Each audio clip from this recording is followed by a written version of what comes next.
मदरसों की आड़ में नाम कुछ और काम कुछ। जी हाँ, कुछ इसी तरह का स्टेटमेंट दिया है उत्तराखंड के मुख्यमंत्री पुष्कर सिंह धामी ने। किस संदर्भ में यह बात कही, क्या कुछ उन्होंने अपने बयान में कहा, ताजा बयान में कहा, यह आपको विस्तार से आगे आपको बताएंगे। नमस्कार, आप देख रहे हैं एनएमएफ न्यूज, आपके साथ मैं हूं भुवन शर्मा। आप देश और दुनिया की तमाम बड़ी और अहम खबरों को हमारी वेबसाइट newsnmf.com पर जाकर देख सकते हैं, पढ़ सकते हैं। बात उत्तराखंड की हो रही है। उत्तराखंड में लैंड जिहाद से लेकर अवैध मदरसों को लेकर फिर से मामला गर्म हो चुका है। सीएम पुष्कर सिंह धामी ने इस बार एक तारीख का जिक्र किया है। यह तारीख क्या है, किस लिए है, आपको आगे बताएंगे। कैसे अवैध मदरसों पर सख्ती के मूड में है मुख्यमंत्री पुष्कर सिंह धामी, कैसे उन्हें बंद करने से जुड़ी एक बड़ी बात उन्होंने कही। न सिर्फ अवैध मदरसे लैंड जिहाद को लेकर यह खबर है, बल्कि इस खबर में हम आपको यह भी बताएंगे, यह सनसनीखेज खुलासा भी करेंगे कि कैसे उत्तराखंड की पावन धरा पर 28 गांव, ये तो महज एग्जाम्पल हैं, ये तो वो आंकड़े हैं जो कागज पर दिखाई देते हैं। इसके अलावा भी ऐसे कई गांव हैं, कई क्षेत्र हैं जहां पर हिंदू बाहुल्य इलाकों में मुस्लिमों की आबादी तेजी से बढ़ी है। और परिवार रजिस्टर का इसमें क्या अहम रोल रहा है, यूपी की नियमावली का भी जिक्र करेंगे, जिसको खत्म करने की बात उत्तराखंड के मुख्यमंत्री पुष्कर सिंह धामी ने कही है। उत्तराखंड की अपनी नियमावली लाने की बात कही। तो पूरा मामला आपको सिलसिलेवार तरीके से समझाते हैं ताकि आपको ये खबर क्या है यह आसानी से समझ आए और आप इस वीडियो को ज्यादा से ज्यादा शेयर भी करें। तो शुरुआत करते हैं सीएम धामी के उस दो टूक से जो कट्टरवाद को लेकर, कट्टर सोच को लेकर उन्होंने कहा है कि कट्टर सोच को पनपने नहीं दिया जाएगा। देवभूमि के अवैध मदरसों पर ताला लगेगा। 10,000 एकड़ जमीन छुटवाई गई है। 600 अवैध मजारे गिराई गई। मदरसा बोर्ड को खत्म किया गया।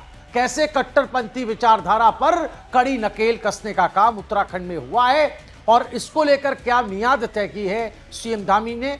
चलिए ये आपको बताते हैं क्या कुछ स्टेटमेंट है सीएम धामी का, एक एक करके सिलसिलेवार तरीके से मुद्दे दर मुद्दे आपको समझाते हैं। और शुरुआत उस बयान से करते हैं जो मदरसे को लेकर के सीएम धामी ने दिया है। पहला बयान उनका, मदरसों की आड़ में नाम कुछ काम कुछ जैसी गतिविधियां किसी भी सूरत में स्वीकार्य नहीं है। देवभूमि उत्तराखंड में ज्ञान, विज्ञान और आधुनिक शिक्षा ही प्राथमिकता है। यहां 500 साल पुरानी कबीलाई या कट्टर सोच को पनपने नहीं दिया जाएगा। राज्य की अस्मिता, सुरक्षा और भविष्य से किसी भी प्रकार का समझौता नहीं होगा, यह कहना है मुख्यमंत्री पुष्कर सिंह धामी का। यह बयान अब आपने देखा। अब अवैध मदरसों को बंद करने को लेकर जो बातें सामने रखी है सीएम धामी ने, जो आंकड़ा रखा है, चलिए वो भी आपको बयान दिखाते हैं। वो कहते हैं कि अब तक 250 अवैध मदरसे बंद किए जा चुके। देहरादून के अस्पताल में सैकड़ों साल पुरानी बताई गई मजार को लेकर, या फिर 600 अवैध जो ढांचे ढहाए गए, हटाए गए, उनकी बात कर ली जाए। उन्होंने कहा कि ये सब हटाया गया, इन पर कार्रवाई हुई, लेकिन किसी में भी धार्मिक अवशेष नहीं मिले। वहीं बात करें बदलती डेमोग्राफी पर चिंता की, तो उत्तराखंड की धामी सरकार कैसे इसको लेकर लगातार चिंतित है और उस पर काम कर रही है। इस पर अपने काम की प्रतिबद्धता को भी जाहिर किया। एक कार्यक्रम में सीएम धामी ने क्या कहा, ये देखिए। वो लिखते हैं कि कहते हैं कि देवभूमि उत्तराखंड का मूल स्वरूप और अस्मिता सुरक्षित रहे, इसी संकल्प के साथ अवैध अतिक्रमण और लैंड जिहाद पर कार्रवाई जारी है। आने वाली पीढ़ियों के लिए सुरक्षित और समृद्ध उत्तराखंड का निर्माण हमारी प्राथमिकता है, ये कहना है उत्तराखंड के मुख्यमंत्री पुष्कर सिंह धामी का। तो आपने मोटा मोटी ये 3 बयान, इससे आपको अंदेशा हो गया होगा कि सरकार कितनी संजीदा है, कितनी गंभीरता से इन मुद्दों पर काम कर रही है। आप लोग इस एक्शन पर क्या कहेंगे, कमेंट जरूर कीजिएगा। चलिए पन्ना पलटते हैं, दूसरे एपिसोड पर आते हैं, दूसरे चैप्टर पर आते हैं। ये चैप्टर भी इसी से ही जुड़ा हुआ एक तरह से कहें। ये चैप्टर है उत्तराखंड में डेमोग्राफी चेंज को लेकर, जिस तरीके से परिवार रजिस्टर में धांधली की गई, बाहर के लोग आकर, यूपी तराई के लोग आकर कैसे उत्तराखंड में बसने लगे, यूपी के मूल निवासी कैसे उत्तराखंड के मूल निवासी बन गए। न सिर्फ यहाँ की नौकरियों में यहाँ के लोगों के हक हकूक पर डाका डाला गया, बल्कि ये लोग जनप्रतिनिधि भी बन गए। आप अंदाजा लगाइए ग्राम पंचायत स्तर पर हुई इस धांधली को एक्सपोज करने का काम, पता लगाने का काम कि कौन कौन बाहरी है, घुसपैठिया है, इसको लेकर चिन्हित करने का काम उत्तराखंड के मुख्यमंत्री पुष्कर सिंह धामी ने इसकी शुरुआत कर दी है। परिवार रजिस्टरों को खंगाला जा रहा है। यूपी की नियमावली नहीं, अब उत्तराखंड की नियमावली के तर्ज पर एक नियमावली बनेगी और उसी के तर्ज पर परिवार रजिस्टर की जो प्रक्रिया है उसको उत्तराखंड में नए सिरे से शुरू किया जाएगा और उन लोगों को चिन्हित किया जाएगा जो ना सिर्फ लोगों के हक हकूक पर डाका डाल रहे हैं, बल्कि प्रशासनिक स्तर पर जो मिलीभगत हुई है, जो इस काम में संलिप्त रहे बाहरी लोगों को उत्तराखंड का मूल निवासी बनाने को लेकर उन पर भी शिकंजा कसा जाएगा। आपको एक रिपोर्ट दिखाते हैं, उससे आपको काफी कुछ तस्वीर समझ में आएगी। ये रिपोर्ट देखिए। देवभूमि उत्तराखंड, जहां की पहचान सिर्फ पहाड़ों से नहीं संस्कृति से है, आस्था से भी है, और उस पहचान पर अगर चुपचाप हमला हो रहा हो तो सरकार का चुप रहना अपराध बन जाता है।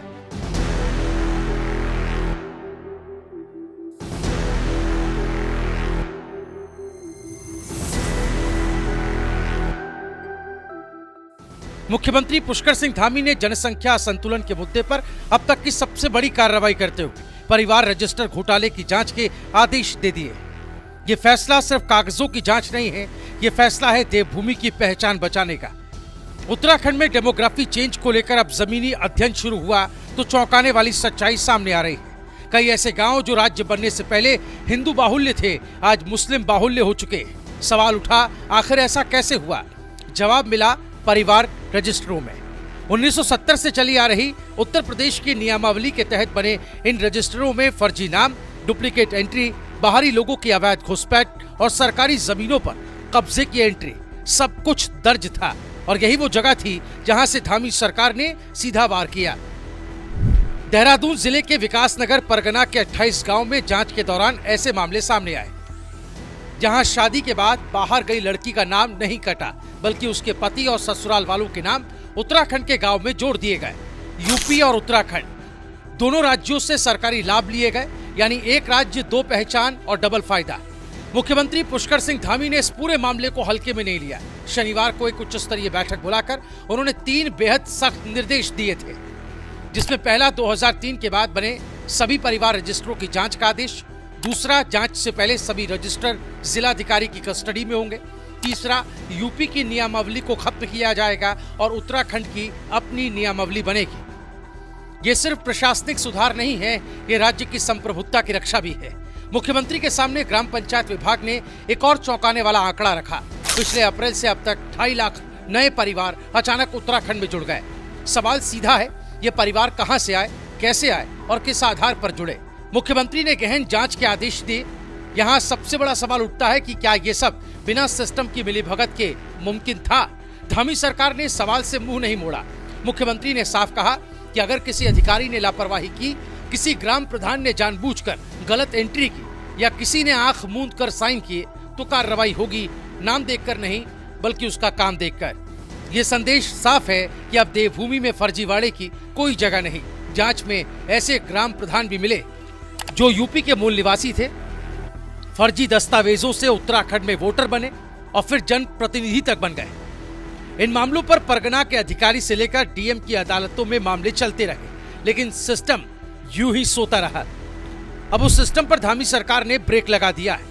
धामी सरकार का यह फैसला आने वाले वक्त में 3 बड़े असर डालेगा। डेमोग्राफिक मैनिपुलेशन रुकेगा, सरकारी जमीनों पर अवैध कब्जों की जड़ कटेगी, देवभूमि की सांस्कृतिक पहचान सुरक्षित होगी। ये फैसला सिर्फ आज के लिए नहीं है, आने वाली पीढ़ियों के लिए है। उत्तराखंड कोई प्रयोगशाला नहीं है जहां चुपचाप जनसंख्या यूं ही बदलती जाए। ये देवभूमि है और देवभूमि की रक्षा राज्य का धर्म है।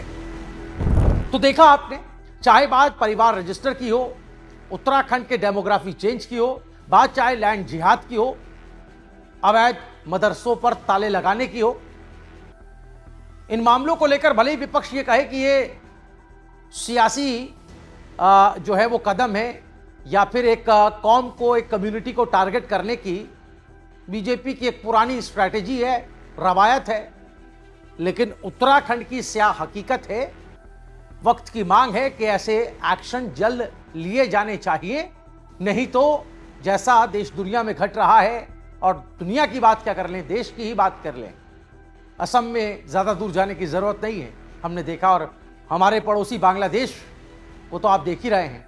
तो कहीं ऐसे हालात ना पैदा हों, इसको लेकर ये एहतियातन कदम उठाए जा रहे हैं। तो इस कदमों पर आप क्या कुछ कहना चाहते हैं, कमेंट जरूर कीजिएगा। इस एक्शन पर आप क्या कुछ कहना चाहते हैं, अपनी बेबाक राय जरूर रखिएगा। इस वीडियो को ज्यादा से ज्यादा शेयर करें। देश और दुनिया की तमाम बड़ी अहम खबरों के लिए हमारी वेबसाइट newsnmf.com पर जरूर विजिट करें। नमस्कार।